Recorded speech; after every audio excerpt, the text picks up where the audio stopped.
Hello everyone, welcome back to our channel where we talk about finance, investing and building real wealth the smart way.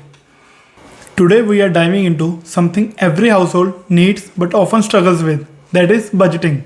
But not just any budgeting, a Desi style family budget that actually works for Indian households. If you ever wondered where your money disappears by the end of the month, or you are trying to balance family expenses with savings and investing, this video is tailor-made for you. Now let's get started. First we are going to talk about why most budgets fail. Before we jump into creating a budget, let's quickly address why most budgets fail in the first place. First reason, we underestimate small daily expenses that really add up. Second, we forget to factor in the cultural must like weddings, festivals or gifting. Third one, we prioritize spending before saving.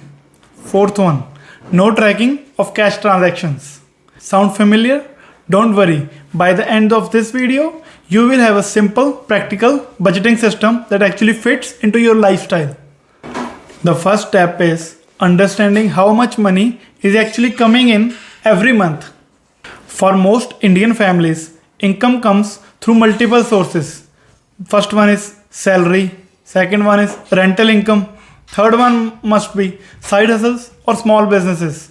Fourth one could be pensions or other family contributions. List everything down, whether you use a spreadsheet, budgeting app or simply a notebook. Knowing your total income is key to building your budget. Next up, let's break expenses into needs and wants. First I'm going to talk about the needs, which include rent, utilities like electricity, water or internet. Third one, groceries and kitchen essentials. Fourth one is going to be school fees for the kids. Fifth one is going to be the loan repayments. And the last one would be the medical expenses. Now I'm going to talk about the wants, which include eating out or ordering food from Swiggy or Zomato. Streaming subscriptions like Netflix, Amazon Prime. Other one is shopping for non-essential items. Fourth one is traveling or vacations. Fifth one is shopping for the festivals. Now this is really an important step to distinguish between the wants and the needs. This step really helps prioritize essential expenses while still leaving room for occasional treats, because let's be real, we all need that fun. Step number 3, choosing a budgeting tool. Now decide how you will track everything. You can use various methods. First one is budgeting apps like Walnut, Good Budget or even Google Sheets. Second method, you can use traditional pen and paper if that's your style. Third one could be cash envelopes for certain categories like groceries or entertainment. The key is consistency. Pick one method and stick to it at least for 3 months to see some real results. Now I'm going to talk about the fourth step, that is family goals, where we plan for the big stuff. Budgeting isn't just about day-to-day expenses. It's also about future goals. Think about things like kids' education, buying a house, upcoming weddings, as we all know how expensive those can be. Annual vacations, emergency funds. Always assign a portion of your monthly income towards these goals. This way, you are not scrambling last minute when these big expenses come up. Fifth step, pay yourself first. I call it automate savings. Here's the golden rule. Save first and then spend later. As soon as you receive your income, set aside 20% for savings, investment, SIPs, mutual funds or ETFs.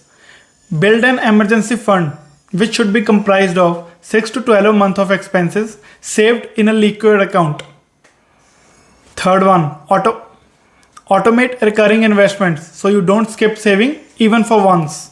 I will tell you how to invest and install recurring investments where your money will be debited from your account and invested in a certain fund or in ETF where you want it to be. You can do it on various websites like Simple if you are in Canada, and if you are in India, you can do it on your brokerage accounts like on Zerodha, Grow.in, etc. and etc. Once your savings are sorted, use the remaining amount for your planned monthly expenses that you have already planned. Sixth step, which could be optional for some people. It is only applicable for who are living in a joint family, that is budgeting for joint families. If you live in a joint family, budgeting can get tricky, but here's how you can simplify it. First of all, divide expenses into shared groceries, utilities, and individuals, personal shopping, traveling. Keep communication open with family members to plan ahead for big expenses like festivals or family events. Always have a shared emergency fund for medical or unforeseen expenses, which you can utilize in unforeseen circumstances. This makes sure everyone contributes fairly while still meeting their personal goals. A couple more quick tips to make your budgeting journey smoother.